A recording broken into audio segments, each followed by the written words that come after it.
RFHC를 이제 보유하고 계신 분들이나 그리고 신규로 들어가시는 분들께서는 반드시 투자 포인트와 관련된 내용들을 자세하게 시청해 주시길 바라겠습니다. 일단 저희가 이제 안내 드리는 거는 이제 일부분에 불과하고, 실시간으로 대응 같은 경우는 지금 화면에 보이는 왼쪽에 이 체험방에서 이제 안내를 드리고 있는데요. 지금 화면에 보이는 이제 아래에 있는 번호로 이제 문자를 넣어 주시면 저희가 바로 체험방 입장 초대를 드리도록 하겠습니다. 일단 RFHC의 투자 포인트 같은 경우에는 질화 관륨에 대한 진심이고요. 그 다음에 통신 장비 업황이 개선이 좀 시작이 되었다, 이 부분을 바로 체크를 해주시면 됩니다. 일단은 관련된 내용들을, 자세한 내용들, 재료들을 좀 살펴보기 전에 RFHC에 이제 관련된 회사가 어떤 회사인지 간략하게 좀 설명을 드리고 나서, 그리고 재료들을 설명해 드리도록 하겠습니다. RFHC는 모두 다 알고 계시다시피 통신용 이제 트랜지스터, 그 다음에 전력 증폭기를 주로 생산하는 회사인데요. 여기에다가 이제 질화 관륨이 좀 들어가게 됩니다. 이 질화 관륨을 반드시 좀 기억해 주시고 계시고요.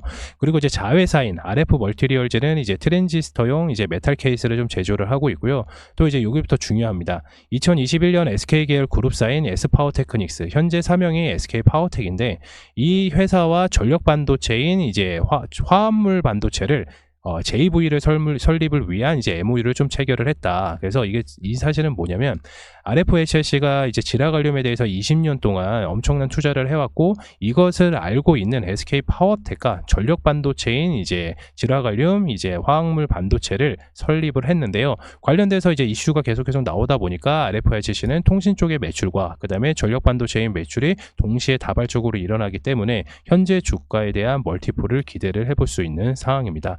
여기에서 이제 또 딱 말씀을 드릴 수가 있는 게, SK 파워텍은 이제 실리콘 카바이드 전력 반도체 설계 제조 기업입니다.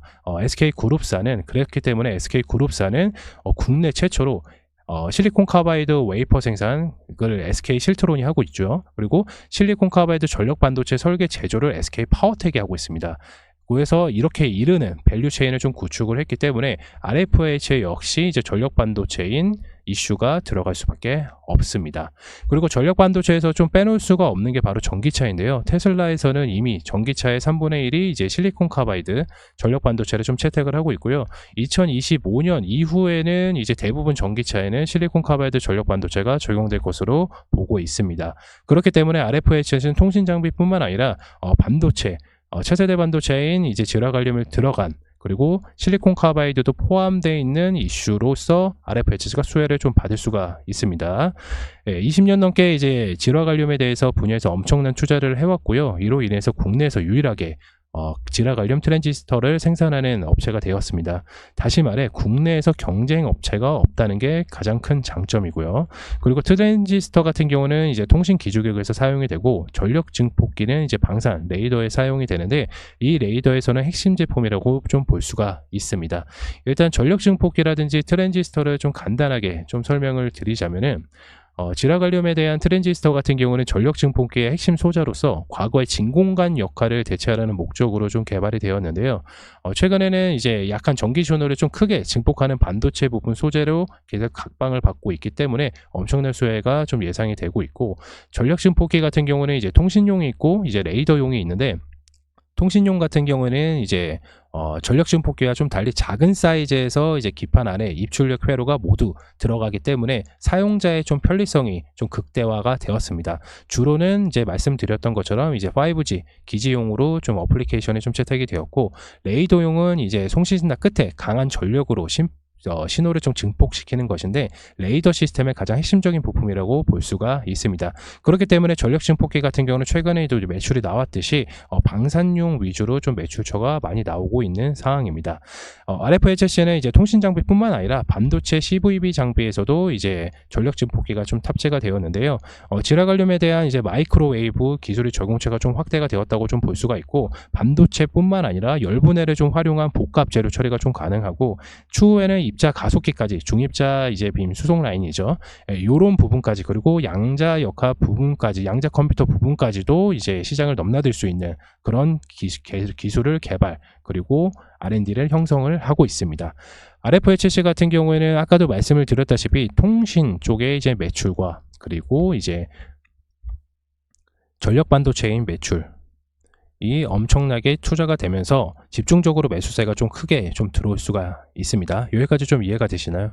예, 용어가 좀 많이 어려워서 헷갈리시는 분들도 굉장히 많습니다. 그래서 자주 좀 돌려보셔야 됩니다.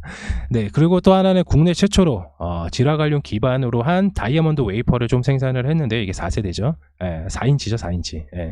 그래서 고온고압에 대한 내구성이 뛰어나서 가장 유망한 부위인 이제 위성, 방산 등에서 산업에 대한 초점을 약간 좀 두고 있습니다. 그렇기 때문에 최근에 이제 RFHS가 이제 통신 자체적으로 매출적인 부분이 좀 낮아졌는데, 이런 방산 쪽에서도 매출이 잘 올라와서 지금은 이제 더 이상 빠져나갈, 밑으로 내려갈 주가는 없다, 이렇게 좀 보실 수가 있고요.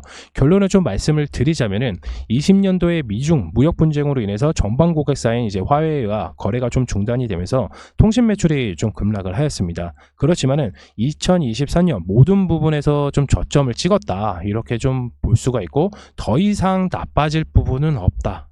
더 이상 나빠질 부분은 없습니다. 그리고 2024년도 화웨이와 노키아, 경영진이 5G 어드밴스드 장비를 이제 상용화하는 임박을 했고, 삼성양 6G 장비 도입 초기를 위해서 삼성이 기사화를 낸 적이 있죠. 그리고 AI 급성장으로 인해서 선진국 중심의 미국, 유럽, 일본 등 통신 장비 업황이 좀 개선되는 부분이 있고, 그 다음에 마지막으로 전력 반도체 장비 사업성과 모멘텀을 좀 보게 되면은 주가는 멀티플이 가능하다는 판단입니다.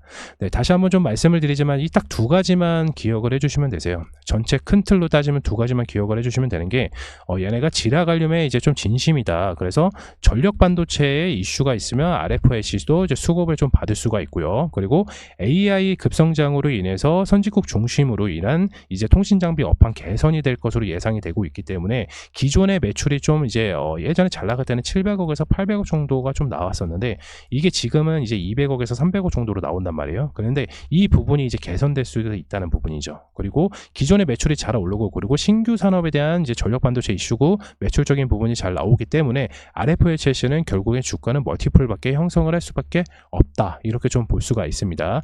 그리고 이제 추가적으로 다이아몬드 웨이퍼를 좀 말씀을 드리면은, 다이아몬드 웨이퍼 같은 경우는 이제 스위칭, 전기 신호를 켜고 끄는 것을 좀 빠르기 때문에 향후에는 이제 양자 컴퓨터용이라든지 그리고 위성통신이라든지 이 하이엔드 시장이라고 좀 볼 수가 있습니다. 그래서 이 부분 체크를 해주시고, 그 다음에 마지막으로 SK파워텍과 이제 전력 반도체인 화합물 반도체를 위해서 JV를 설립을 한 MOU를 체결을 했다. 이거 관련된 전력 반도체 이슈가 나왔을 경우에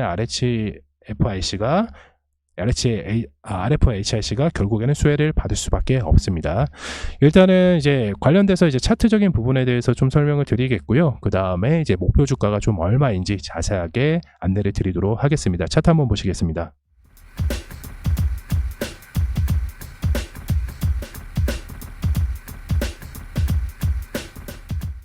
RFHIC 차트입니다. 최근에 아까도 보신 바와 같이 계속해서 주가가 이제 호황기였죠. 이때는 약간 좀 호황기, 5G 호황기였기도 했고요. 근데 이제 이슈가 이제 미국하고 이제 중국 경제 무역을 좀 하면서 화웨이가 이제 거래 중단을 하면서 관련된 매출처가 갑자기 급감을 했습니다. 그렇기 때문에 이제 최저점을 찍고 나서 요 박스권 구간을 형성을 했는데, 지금 상황에서 보면은 이제 이게 주봉입니다. 21선을 이탈하지 않는 것으로 보고 있습니다. 그렇지만 우리가 아까도 제가 말씀을 드렸다시피 멀티플이 좀 가능하다는 말씀을 드리는 게, 아까 이제 전력 반도체 이슈가 있고, 그 다음에 기존의 통신 업황 개선이 좀 부과가 되면서 매출적인 부분이 잘 나올 수 있다, 이렇게 좀 말씀을 드렸는데요. 지금부터 좀 말씀을 드릴게요. 목표 주가 4만원 보고 있습니다. 네, 지금으로 따지면 거의 2배, 2.5배 정도 이제 상승을 하면은 이제 4만원 정도인데, 이 정도까지 보시면 됩니다. 그래서 기존에 이제 RFHC를 뭐 요게 가지고 계신 분들, 뭐 요게 가지고 계신 분들 계실 거예요. 여기나. 그러면 상관없습니다. 결국에는 올라갈 거거든요. 언제 올라가냐면 2025년도. 네. 불과 이제 7개월밖에 남진 않았습니다. 그 전에 이제 RFHC가 주가가 어떻게 흘러가야 되냐면, 일단 1차적으로 22,500원을 일단 뚫어놔야 돼요. 25,500원. 요 구간에서 박스권을 다시 한번 형성을 해야 되거든요. 이렇게 갖다가 이렇게 요 박스권을 형성을 하면은 4만원대까지는 한순간에 갈 수가 있는 게 뭐다? 전력 반도체거든요. 전력 반도체가 이제 3세대 반도체예요. 그렇기 때문에 얘네 3세대 전력 반도체가 사용되고 있는 사용처는 굉장히 많습니다. 굉장히 많고요. 그렇기 때문에 RFHC가 좀 수혜를 좀 받을 수가 있다, 이렇게 좀 보시면 되는데, 주가를 차마 일봉으로 좀 보시게 되시면은, 지금 그러니까 보시게 되시면 이런 부분을 좀 생각해 보고 계시는 분도 계실 거예요. 근데 더 이상 이거는 이제 없습니다. 이제 더 이상 안 내려와요. 예, 매출적인 부분도 일정한 부분도 이제 이미 바닥권을 다 찍었기 때문에, 작년에 이미 바닥권을 다 찍었기 때문에 더 이상 이 자리는 내려올 수가 없다. 근데 혹시라도 이제 글로벌 증시 악화로 인해서 아니면 주가를 좀 멀티플로 더 띄우기 위해서 주가를 바닥으로 찍고 엄청나게 좀 상승을 할 수가 있습니다. 그래서 이 부분을 좀 염두를 하셔야 됩니다. 그래서 기존에 가지고 계신 분들, 뭐 3만 원에 가지고 있고 4만 원에 가지고 5만 원에 가지고 계신 분들께서는 걱정하지 않으셔도 됩니다. RFICC는 목표 주가는 4만 원 이상으로 좀 보고 있고, 관련된 이제 재료들은 앞서서 충분히 설명을 드렸으니까 그 부분 참고하시길 바라겠습니다. 일단 매수력이 엄청나게 좀 강한 것으로 또 보고 있기 때문에 더 이상 요 쌍바닥권을 지지를 하지는 내려오지는 않을 거다. 근데 혹시라도 글로벌 악재로 인해서, 그리고 전력 반도체에 대한 이슈가 좀 다소 꺼질 때는 살짝 조정이 올 수도 있다. 그렇지만 조정이 와도 이 부분은 완전 피크 저점이라고 보시면 됩니다. 주가를 좀 확대해서 좀 보겠습니다. 그러면 우리가 만약에 신규로 들어가거나 아니면 추가로 비중을 확대를 하면 어디서 확대를 해야 되냐, 바로 이 부분 좀 멀티플을 좀 크게 잡겠습니다.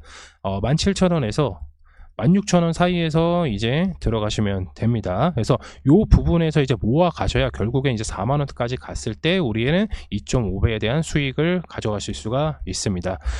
AI가 반도체가 엄청나게 지금 많이 팔리고 있고, AI 서버용도 엄청나게 지금 매출을 올리고 있으면서 당연히 SK 하이닉스라든지 그리고 관련된 기판을 제조하는, 플리치 기판을 제조하는 회사들이 주가가 엄청나게 멀티플을 지금 형성을 하고 있습니다. 마찬가지로 전력 반도체 역시 계속해서 수혜를 받을 수밖에 없고, 그리고 전력 반도체는 자체적으로 이제 기본적으로 자동차 이슈 테마, 전기차 이슈 테마가 많기 때문에 2025년도에는 전기차가 좀 업황이 다시 한번 돌아올 겁니다. 그렇기 때문에 우리가 준비해야 될 거는 전력 반도체도 준비를 하고, 2024년도 제가 이제 체험방에서도 항상 말씀을 드리지만 2024년도에는 이제 2차 전지 그리고 전력 반도체 이거를 무조건 준비를 해야 됩니다. 예. 제가 2023년도 마지막에 반도체 그렇게 준비하라고 좀 말씀을 드렸고, 그 다음에 바이오도 같이 준비하라고 말씀을 드렸는데 결국에는 알테오젠, HLB 결국엔 4배, 5배 이상 갔고요. 그리고 관련돼서 반도체 관련된 섹터도 마찬가지로 5배, 4배 이상 무조건 멀티플을 형성을 하면서 높게 올라갔습니다. RFICC 이제 더 이상 빠질 자리는 당연히 없고요. 우리 요 박스권에서 준비를 하고 있으면은 결국에는 4개월, 5개월 뒤에 보시게 되시면 결국엔 4만원, 1차적으로 22,000원만 뚫어도, 일단 여기 정도만 뚫어도 일단 30% 이상 수익권은 확보가 됩니다. 그리고 나서 계속해서 가져가시, 2025년도 초반까지 가져가시에는 주가 멀티플이 형성이 돼서 4만원대까지는 좀 보고 있습니다. 그래서 그러한 기대감이 있고, RFHLC 역시 전력 반도체 매출만 나오는 게 아니라 기본 통신 자체 매출업도 업황이 개선이 되기 때문에 무조건 상승할 수밖에 없습니다. 그래서 RFHLC에 가지고 계신 주주분들 그리고 신규로 들어가신 분들은 반드시 이 자리, 이 구간 반드시 기억해 주시길 바라겠고요. 관련된 재료들은 제가 지금 앞서서 영상에서 말씀드렸던 거는 진짜 일부분밖에 되지는 않습니다. 일부분입니다. 그래서 보다 많은 자료를 좀 원하시는 계신 분이 계시면은 지금 화면에 보이는 아래에 있는 번호로 문자를 넣어주세요. 그러면 저희가 체험방 답장은 물론이고, 현재 RFHC를 궁금해하시는 분들께서는 저희가 가지고 있는 관련된 자료들을 보내드리도록 하겠습니다. 이 관련된 자료들은 저희가 아시다시피 기업 탐방을 통해서 다녀왔기 때문에 관련된 자료들은 현재 이제 뭐 주가적인 리포트가 나오는 것도 있고요. 그리고 저희가 실질적으로 이제 기업을 탐방을 가면서 내부적인 재료들이 몇 가지가 있습니다. 아직 기사화가 되지 않고 아직 시장에는 나오지 않는 내부의 R&D에 대한 정보들이 있기 때문에 그 관련된 사항들을 좀 자세하게 말씀드릴 수가 있어서, 기존에 가지고 계신 주주분들 그리고 혹시라도 궁금해하신 분들께서는 바로 지금 화면에 보이는 아래에 있는 번호로 문자 넣어주시길 바라겠습니다. 이번 영상 RFHLC 용어가 많이 어렵고 제가 좀 질화갈륨이라는 좀 욕이 아닌 욕처럼 좀 들리는 그런 이제 물질에 대해서 좀 설명을 드릴 때 저도 약간 좀 어색해서 좀 버벅거리는 부분들이 있었는데요. 그런 부분은 눈 감아 주시고요. 다음 영상에서도 좋은 종목으로 좀 찾아뵙도록 하겠습니다. 성투하시길 바라겠습니다. 감사합니다.